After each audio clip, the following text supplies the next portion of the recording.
शहबाज हुकूमत का सियासी हरीफों के खिलाफ इंतकामी कार्रवाइयों का सिलसिला थमने का नाम ही नहीं ले रहा। अवामी मुस्लिम लीग के सरबराह शेख रशीद को हुक्मरानों पर तामीरी तनकीद महंगी पड़ गई। समाजी वेबसाइट पर सरगर्म नजर आने वाले साबिक वफाकी वज़ीर दाखिला का ट्विटर अकाउंट अचानक बंद कर दिया गया। वज़ीर अपोजिशन जमातों पर ताकत आजमाने लगे। अवामी मुस्लिम लीग के सरबराह शेख रशीद उम्रे की अदायगी के लिए सऊदी अरब रवाना हुए थे। उन्होंने अपना ट्विटर अकाउंट अचानक बंद होने के हवाले से अवाम को आगाह कर दिया।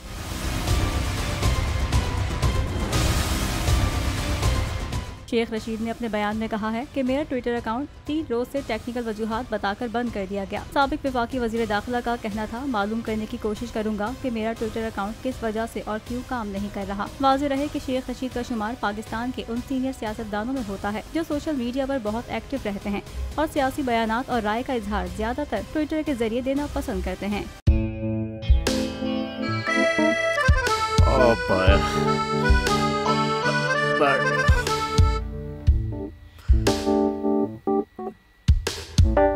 इंतशार से निकलने का वाहिद हल इंतखाबात है। हकीकी आज़ादी मार्च आज रवा।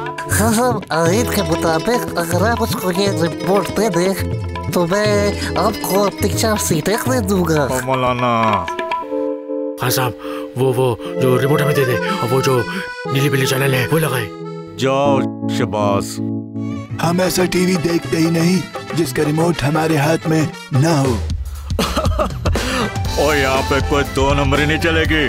और हम कोई गुलाम है जो आप रिमोट मांगे हम दे दें? Absolutely not. यहाँ पे सिर्फ पाकिस्तान का नंबर 1 चैनल चलेगा, बोल, जो हकीकी सहाफत की जंग लड़ रहा है। पाकिस्तान के लिए कोई और नहीं, सिर्फ बोल खड़ा है। आप सब भी बोल देखें।